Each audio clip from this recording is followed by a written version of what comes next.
Hey everybody, it's Katie. Thanks for joining me today. I am here and I wanted to share with you a couple of the new transfers that came out at the 1st of May and the Celebrations release.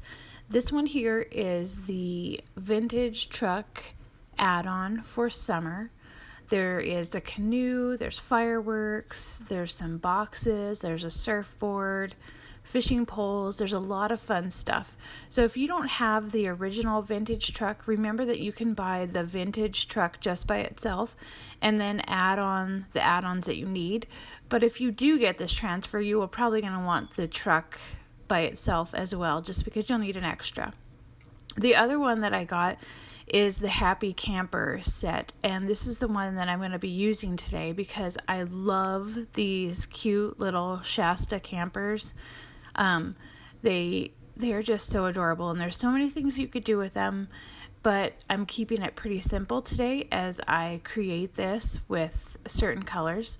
So I'm going to be linking up both of these transfers in the bottom of this video, and then I will also put a link to the new Celebrations catalog that just came out the first part of May. And everything that is in that catalog is available now, with the exception of the June Club Couture transfer.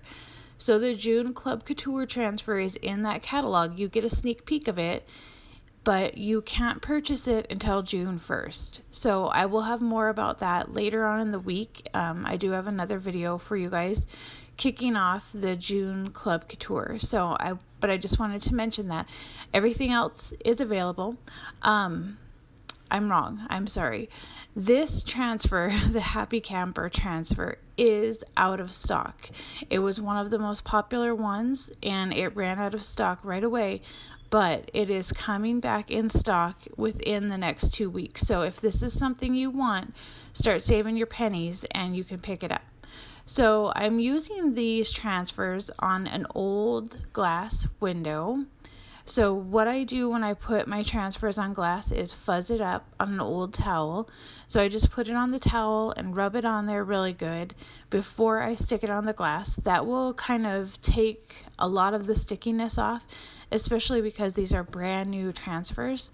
So I took a lot of that stickiness off so that I could remove the transfer from the window a lot easier.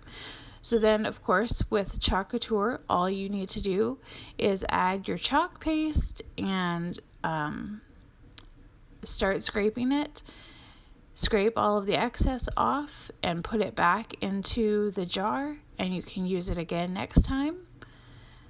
And then you will peel off your transfer. So this is a two-step or multi-step transfer to make sure that you get all of the fun little pieces. I'm just doing 3 of the steps today, and as you can see, part of my chalk up there in that little corner didn't quite work. But the thing about this is, to me, I feel like it kind of makes it look rustic, like an old vintage tractor, where am I? A vintage camper would look. So I'm okay with it. But because I don't want it totally rusted, I'm going to heat it up with my heat gun, because if you do it while it's still wet, it will pull up a lot more of your chalk paste. Once we get it completely dry, then we will go ahead and do the second part of the transfer. And then I am going to also add in a couple of curtains, and that is my project for the day. So I'm going to let you guys watch the rest of it, and I hope that you enjoy everything that you see today.